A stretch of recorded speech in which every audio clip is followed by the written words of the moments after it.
Halo teman-teman, pada kesempatan kali ini sesuai dengan banyaknya permintaan untuk membahas mengenai cerita Sun Wukong, terutama bagi kalian yang sering mempertanyakan, ini kenapa perjalanan mencari kitab suci kok nggak nyampe-nyampe?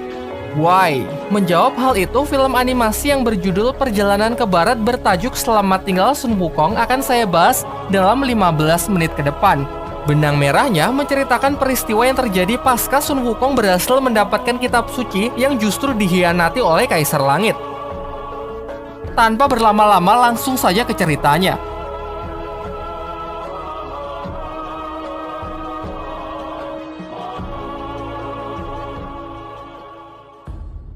Pada suatu malam, Sun Wukong datang ke Istana Langit, yaitu tempat dari para dewa, untuk menemui putri dari Kaisar Langit yang bernama Su Yi. Pertemuan pertama mereka berlangsung di bumi, dan mereka pun juga saling menyukai. Namun sayangnya aksi Wukong diketahui oleh pasukan langit yang menganggap tindakannya ini melanggar aturan karena telah menerobos tanpa izin. Dalam sekejap ia pun langsung dikepung oleh 100.000 pasukan langit. Su Yi yang menyaksikan hal itu juga tidak bisa berbuat apa-apa karena sebenarnya ia juga bersalah sudah menjalin hubungan dengan orang luar. Ditunjukkanlah kekuatan Sun Wukong yang sangat luar biasa. Bahkan tim elit yang bernama 8 Jinggang sudah menyatukan seluruh kekuatannya dengan mudah bisa Wukong kalahkan.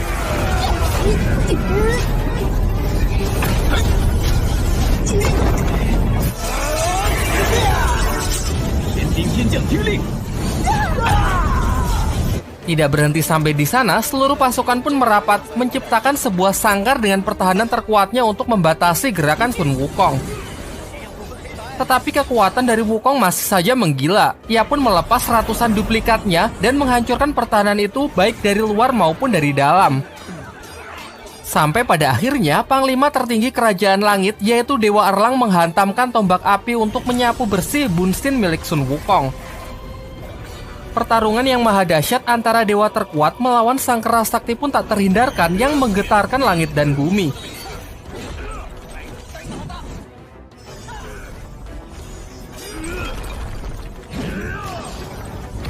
Duel udara yang nampaknya seimbang memaksa Sun Wukong menunjukkan wujud aslinya, yaitu seekor kera raksasa yang langsung menghantam Dewa Erlang terhempas ke darat.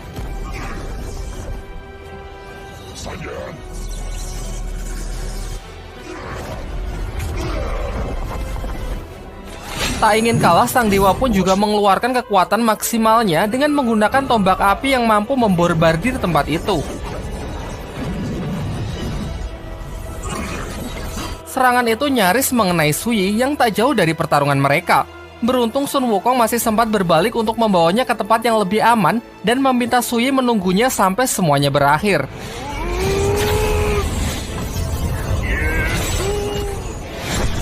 Di ronde kedua mereka pun saling mengadu kekuatannya dan terlihat jelas bahwa Wukonglah yang lebih unggul.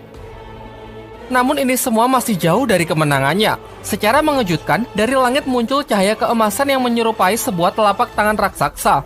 Dan benar saja, Sang Buddha Agung dengan jurus tapak Budanya berusaha menghentikan pergerakan Sun Wukong. Dalam keadaan yang sudah benar-benar terdesak, ia masih sanggup melempar tongkat saktinya, mengubahnya menjadi potongan yang lebih kecil dan terjatuh membentuk pagar untuk melindungi Su Yi yang dikhawatirkan masuk dalam area serangan. Sun Wukong pun terlihat kewalahan menghadapi serangan yang sangat dahsyat itu, sehingga membuatnya kembali ke wujud manusianya dan harus menelan kekalahan.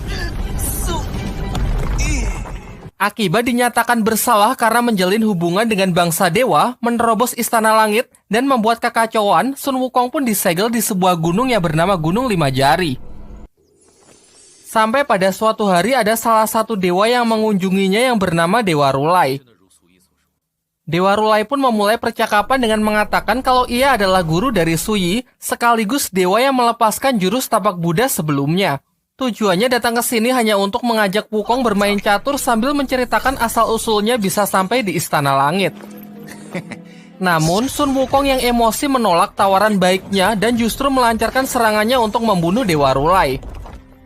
Dengan perbedaan kekuatan yang sangat signifikan, Dewa Rulai dengan santai bisa mengelak dari semua serangan yang Wukong lancarkan, bahkan usahanya itu berlangsung selama berhari-hari tanpa bisa menyentuhnya sedikit pun. Sampai akhirnya Wukong pun memutuskan untuk menyerah, duduk tenang untuk bermain catur, serta bersedia menceritakan masa lalunya. Jauh sebelum ia mengacaukan Istana Langit, ia adalah seekor siluman kera yang menjadi raja dari bangsa kera di sebuah tempat di bumi yang bernama Gunung Wakwo. Sampai pada suatu hari, Suyi turun dari Istana Langit untuk pertama kalinya dan menjadi awal pertemuan mereka. Suyi turun ke bumi hanya untuk jalan-jalan dan menemukan sebuah sungai yang tak pernah ia lihat di Kerajaan Langit sebelumnya. Lantas ia pun langsung masuk ke dalam air untuk bersenang-senang. Akan tetapi secara tak sengaja, telapak kakinya menyandung sebuah batu sehingga membuatnya terluka dan mengeluarkan darah. Ternyata bau dari darah segarnya memancing seekor piranha raksasa penghuni sungai itu untuk memangsanya. Dan ketika ia nyaris tenggelam, beruntung Sun Wukong bergegas datang dan berhasil mengeluarkannya dari air dengan selamat. Singkat cerita, mereka pun saling berkenalan. Suyi mengatakan bahwa ia berasal dari Istana Langit dan ini menjadi kali pertamanya turun ke bumi. Sedangkan Sun Wukong juga menjelaskan kalau ini adalah Gunung Wakwo, tempat kediamannya. Sebagai tanda terima kasihnya karena sudah diselamatkan, Suyi pun mengumpulkan bunga-bunga indah di tempat itu untuk diberikan kepada Wukong. Tetapi dengan polosnya Wukong malah memakannya. Namun tak lama setelah itu, pasukan langit yang dipimpin oleh salah satu Jinggang datang untuk mencari Suyi yang ternyata pergi secara diam-diam. Wukong yang tak terima Suyi disalahkan, mengatakan kalau kebebasan adalah hak dari setiap makhluk hidup. Mendengar hal itu, Jinggang pun memerintahkan pasukannya untuk menyerang Wukong yang dianggap makhluk liar yang tak tahu aturan langit. Sayangnya tak semudah itu karena ternyata Wukong dapat menghajar para dewa itu dengan sangat mudah.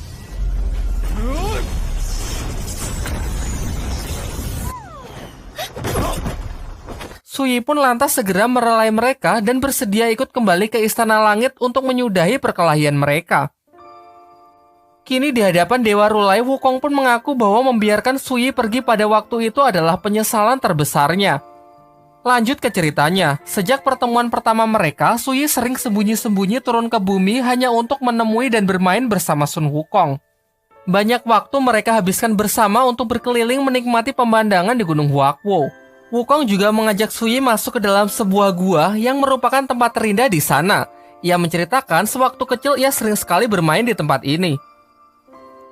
Wukong pun menyarankan agar Suyi tinggal di sini saja bersamanya untuk selamanya.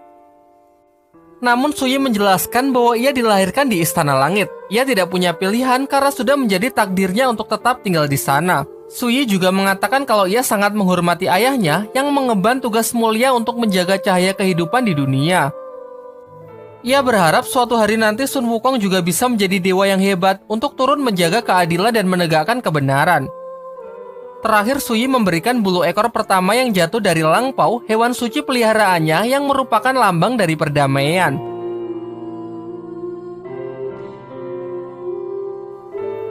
Beberapa bulan berlalu semenjak pertemuan terakhir mereka. Suyi sudah tidak pernah turun lagi untuk menemui Sun Wukong.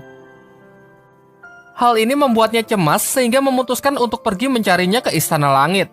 Kebetulan hari ini juga bertepatan dengan acara perayaan buah persik yang sudah bisa dipanen setelah ribuan tahun. Wukong yang baru sampai dengan nakal mencuri dan memakannya. Ia pun juga berhasil menemui Suyi yang menjelaskan bahwa aturan langit semakin ketat sehingga ia tak bisa lagi turun ke bumi untuk menemui Wukong. Sayangnya kelancangannya menerobos kerajaan langit diketahui oleh anggota Jinggang dan terjadilah pertempuran dahsyat yang sudah kita lihat di awal film sebelumnya. Di masa hukumannya, Wukong terus merenungi semua yang telah ia lakukan. Lalu Dewa Rulai mengatakan bahwa Wukong harus bisa mengontrol emosinya, berpikir dengan tenang dan melihat sesuatu hal dari segala sudut pandang. Dalam permainan catur mereka memperlihatkan Wukong yang sudah merasa mati langkah. Dewa Rulai lalu meninggalkannya dan berjanji akan membebaskan Wukong jika ia berhasil menyelesaikan langkahnya. Tak terasa ratusan tahun pun telah berlalu. Wukong pun mulai berpikir dengan tenang dan melakukan berbagai simulasi dengan ratusan dirinya untuk bisa menyelesaikan langkahnya. Sampai akhirnya saat Dewa Rulai kembali, ia berhasil menemukan sebuah langkah untuk memenangkan pertarungan catur tersebut. Setelah itu, Sun Wukong mendapatkan tugas dari langit yang memerintahkannya untuk melakukan perjalanan suci bersama Biksu Tong Samcong untuk mengambil kitab suci di wilayah barat. Dewa Rulai pun berjanji bahwa Wukong akan diizinkan menemui Suyi jika ia berhasil menyelesaikan tugas tersebut. Singkat cerita, akhirnya perjalanan pun dimulai. Mereka tak hanya berdua, ada juga Cupatkai, Sawuching, dan seekor kuda putih untuk mengawal perjalanan tersebut. Mereka bersama-sama saling bahu-membahu untuk melewati seluruh rintangan dan kesulitan dalam setiap langkah. Dari hanya sekedar membantu orang-orang yang mereka temui di sepanjang perjalanan sampai menghadapi siluman-siluman buas yang mengancam nyawa mereka. Usaha dan kerja keras mereka pun tak sia-sia karena kini mereka telah sampai di tempat tujuan. Terlihat sebuah badai api raksasa yang melindungi kitab suci yang hendak mereka ambil. Pada awalnya, Biksu Tong berniat mengambilnya sendiri dan memerintahkan para muridnya untuk menunggu saja di luar. Tetapi karena merasa khawatir, Wukong pun mengikutinya. Di dalam badai tersebut, Wukong malah memasuki sebuah ilusi yang memperlihatkan ketakutannya akan kehilangan Suyi. Singkat cerita, ia pun berhasil terlepas dari ilusi tersebut, juga berhasil keluar dari badai api bersama Biksu Tong dan kitab suci yang disebut api penyucian. Di waktu yang bersamaan, di Istana Langit, Suyi mendengar kabar bahwa Wukong sudah berhasil menyelesaikan tugasnya. Dengan gembira, ia pun berlari mencari sang ayah untuk memastikan kebenaran hal tersebut. Namun, ia memasuki ruangan Kaisar Langit tanpa mengetuk pintu dan mengetahui kalau ayahnya tersebut sedang merencanakan sesuatu yang jahat. Lantas, Kaisar Langit pun segera meringkus Suyi dan melemparkannya ke alam bawah yang merupakan alam kematian agar tak mengganggu rencananya. Tak lama setelah itu, Dewa Rulai mencari Kaisar Langit untuk menanyakan keberadaan Suyi. Mengingat ia harus menepati janjinya kepada Wukong untuk mempertemukan mereka setelah Wukong berhasil menyelesaikan tugasnya. Namun dengan santainya Kaisar Langit mengatakan kalau Suyi sudah meninggal karena sakit keras. Menyadari kejanggalan-kejanggalan yang terjadi, Rulai merasa bahwa Kaisar Langit sedang menyembunyikan sesuatu. Dengan kekuatannya, ia pun berhasil memasuki dunia bawah untuk mencari kebenarannya. Tetapi ia juga memiliki batasan waktu yang membuatnya tak bisa lama-lama di tempat tersebut karena alam bawah terus menelan setiap energi kehidupannya. Sebagai tanda terlihat 3 api ungu di punggungnya untuk menunjukkan sisa waktu yang masih ia miliki. Melihat dewa yang tak seharusnya berada di wilayahnya, Raja Alam Bawah pun menghampiri dan menanyakan tujuannya datang ke sini. Sayangnya ia sama sekali tak bisa diajak kerjasama. Pencarian pun menjadi semakin sulit karena ingatan Suyi telah dihapus dan wujudnya diubah menyerupai Dewi Kematian di tempat tersebut.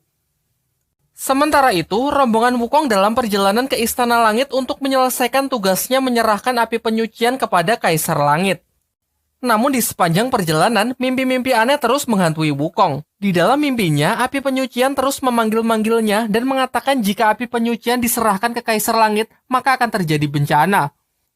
Namun Biksu Tong malah menyuruh Wukong untuk diam karena menurutnya mimpi itu dibuat oleh iblis untuk mengacaukan mereka. Sesampainya di alun-alun, mereka sudah disambut oleh Kaisar Langit dan beberapa petinggi kerajaan lainnya. Tetapi anehnya Dewa Rulai dan Suyi tidak ada di sana yang membuat hati Sun Wukong semakin tidak tenang. Sampai pada puncaknya ketika Biksu Tong hendak menyerahkan api penyucian, Wukong pun memutuskan untuk merebutnya.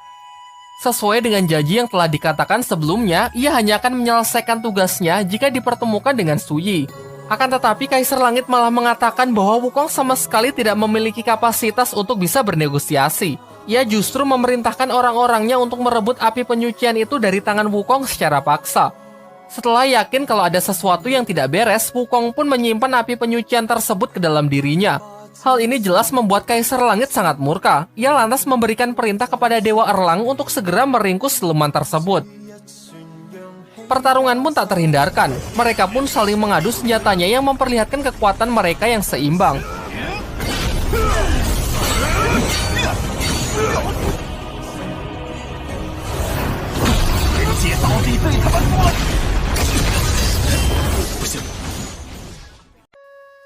Lalu, Dewa Sangsin yang mengetahui kelemahan Wukong menyuruh Biksu Tong untuk membacakan mantra agar kekuatan Wukong melemah. Namun Biksu Tong nampak ragu untuk menurutinya, ditambah lagi sembari bertarung, Wukong berusaha menjelaskan bahwa ini adalah jebakan. Ia pun semakin dilema setelah melihat para dewa itu juga menyerang Patke dan Wuching. Sampai pada akhirnya ia pun memutuskan untuk membaca mantra yang memang sering ia gunakan untuk mengontrol Sun Wukong. Alhasil, Wukong yang bertarung sambil menahan rasa sakit di kepalanya, lengah dan dimanfaatkan dengan baik oleh Dewa Erlang untuk menghunuskan tombak apinya tepat ke dadanya.